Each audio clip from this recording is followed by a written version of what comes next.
Did MrBeast really ruin YouTube, or is everybody tripping? In this video, I'm gonna compare and contrast YouTube before MrBeast and YouTube after MrBeast, and by the end of this video, we'll have an answer on if he really ruined the website or not. Now, unless you're living under a rock, then I'm pretty sure that you guys have seen like the whole Jacksepticeye and MrBeast situation. Do you like MrBeast? No. Jack. Oh! Do you think MrBeast ruined YouTube? Yes. Ooh. Now, in all honesty, Jack, why? Because it became more about views, money, and popularity than it did about having fun. You just don't think you had fun playing Squid Games? You don't think you had fun riding on yachts? Building wells in Africa? I don't know. If he had fun doing those videos, they'd be longer. We'd see the fun. Ooh. And MrBeast basically responded back saying that a lot of the money that he gets from videos, he just reinvests it into the content instead of buying like a Lambo or something like that. And that kind of sparked the whole inspiration for this video because I feel like they're both in the right. I feel like YouTube before MrBeast, like videos were more homemade rather than like company produced. Like back then, a lot of videos were just like a person with the camera, maybe just talking into the mic or something like that, just doing something very simple rather than going like over the top 24/7.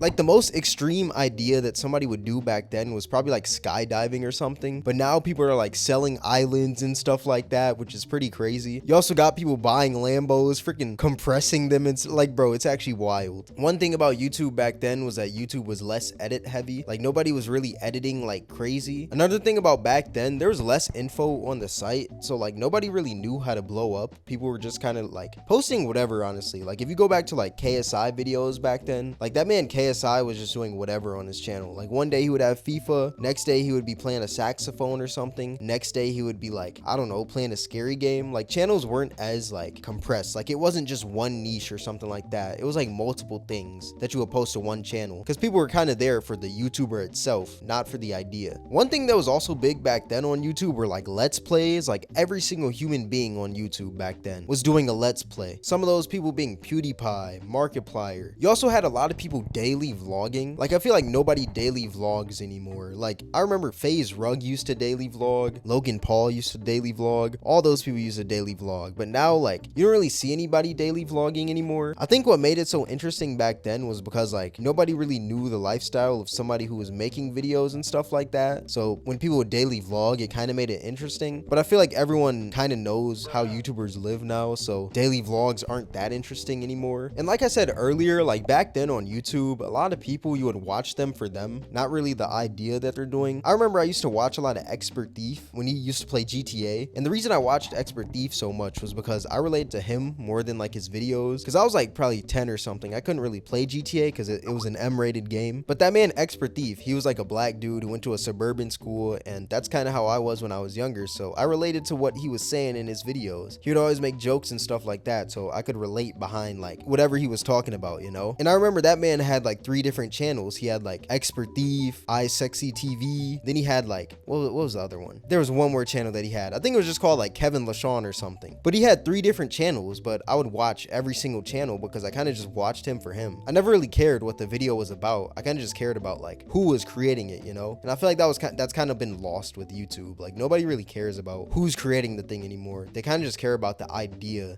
that the person's doing. One thing about YouTube back then, I also feel like it was more gate kept because not everyone was on it, or not everyone like knew about YouTube. It was kind of one of those things that like if you knew, you knew. If you didn't, then you kind of just didn't. Like now every single human being wants to be a YouTuber, everyone watches YouTube, whatever, but like back then if you weren't on YouTube, then like you kind of didn't really hear anything about it. It was like it was kind of gate kept. It was like a very niche thing. Also feel like YouTube was less strategic. Like people would just post, people would just spray and pray on YouTube back then. Like nobody would really, like people would strategize, but not strategize like crazy. Like people would just post, and like if you liked it, you liked it. If you didn't, you didn't. It was kind of like the early days of Instagram, how like everybody would post on Instagram, but they would just post like a plate or something rather than a picture that's been like edited for 10 hours straight and got all the right angles and stuff. Like it was just kind of, people would just post. Like YouTube wasn't really a highlight reel. It was just like people would just post, see how it did. If people liked it, then they liked it. And also there was a lot of clickbait back then because YouTube's algorithm was just based on like people clicking a video. So a lot of people would clickbait a video and it would get a bunch of views and YouTube would push it. But it's now changed because it's more retention based. So like if somebody clicks on your video but they're not watching like 4 minutes of it, they're only watching 1 second of it, it's kind of like, why would they push the video? Because it's not keeping somebody on the website. So that was like YouTube back then. That was before MrBeast, I would say. That was like the whole landscape. Now YouTube after MrBeast, it's like a whole different story. Like I said earlier, videos are like more produced. Like if you have an idea, like you're probably gonna be planning that idea out for maybe a month or so before you actually do it. Like you're probably gonna make the thumbnail first just to see how it'll work. You have to really think more. It's more strategic nowadays. Like let's take somebody like Eric, for example. Like he has a series where he sneaks into different events and stuff. Like back then, if somebody were to do that, they would probably just pull out their freaking iPhone, try to vlog themselves getting into the event. If they don't, then they're still gonna name the video, I snuck into this blank event. But now if you see a video like I snuck into a creator boxing event, it's like the person's actually gonna sneak in and you're gonna get like every angle, how they did it, the full blueprint, what went into it, what was the setup, like it's a whole storyline and stuff. So I feel like after MrBeast, like videos were more, like they deliver more, most definitely. Another thing about YouTube after MrBeast is that now everyone has a team. It's not really like just one creator anymore. It's like maybe a group of 10 people or maybe even a group of 5 people, one person on thumbnails, one person on shorts, 3 people on videos. Like it's huge teams behind YouTube channels now rather than just the YouTuber itself. It kind of takes the U out of YouTube. It's more like company tube, but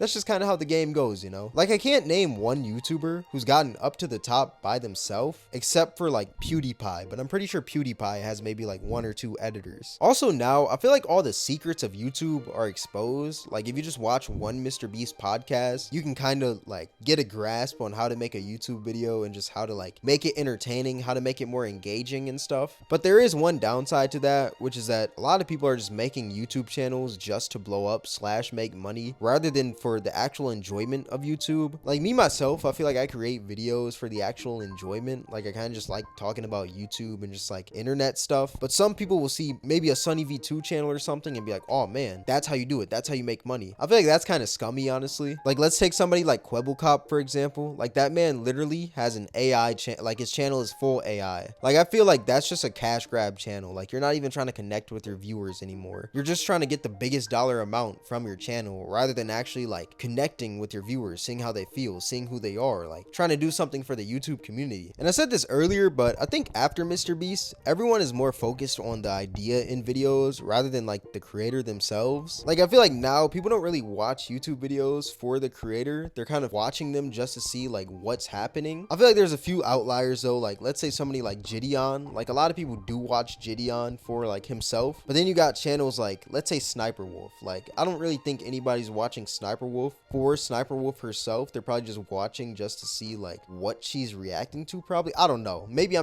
might just be prime hating, you know. Another thing about YouTube after MrBeast is that there's more niches around. Like I remember a few weeks ago I was watching videos about grass cutting. I just thought it was pretty interesting, and back then I don't really think a lot of people would watch a video on grass cutting, but now like you have full channels about it, so that's pretty sick. And I also think that's because YouTube is more mainstream, so everyone is on YouTube now. Like nobody really watches TV anymore. YouTube is like people's entertainment now, meaning that you can really pop off with anything on YouTube if you just make it interesting enough. But yeah, that was like YouTube before and after MrBeast. Another thing I want to look at is like the top creators back then versus the top creators now. And when I mean top creators, I mean like the 20 mil pluses, like those types of people, you know. Like I said earlier, to be up there kind of now, you have to make like retention based content. Like let's look at Eric, Ryan Trahan, MrBeast, Matthew Beam, Jesser. Like all those people kind of make that MrBeast style of content, and I feel like you kind of have to do that to get a lot of subs. Back then I feel like it was completely different. Like people would connect to the creators more, but now it's just about like who is doing the biggest thing, you know. But yeah, my overall opinion on the whole like MrBeast versus Jacksepticeye situation, I don't really think that MrBeast ruined YouTube. He definitely made it more strategic, but I don't really think he ruined it. I think the people who genuinely ruined it are the people that copy MrBeast, and I feel like there's a lot of people that copy MrBeast because because they see that he did it and he's pretty successful off of it, and they're trying to do the same thing, but you can't really get up there by just straight copying. Like when I see a video from MrBeast, I'm expecting something like insane, because that's kind of how he marketed himself. He always did something like crazy in the video, something that's out of the ordinary. And now that a lot of people up there are trying to do something out of the ordinary, I kind of see them as copies and MrBeast as the original. Another thing I think is that a lot of people aren't really pushing creative boundaries anymore, because what's the point of being creative when you can just feed the algorithm and get more money off of that, you know? Which I feel like that's not bad, but I feel like there should definitely be a balance between like fun, creativity, and money. So yeah, overall, I don't think MrBeast ruined YouTube at all. I feel like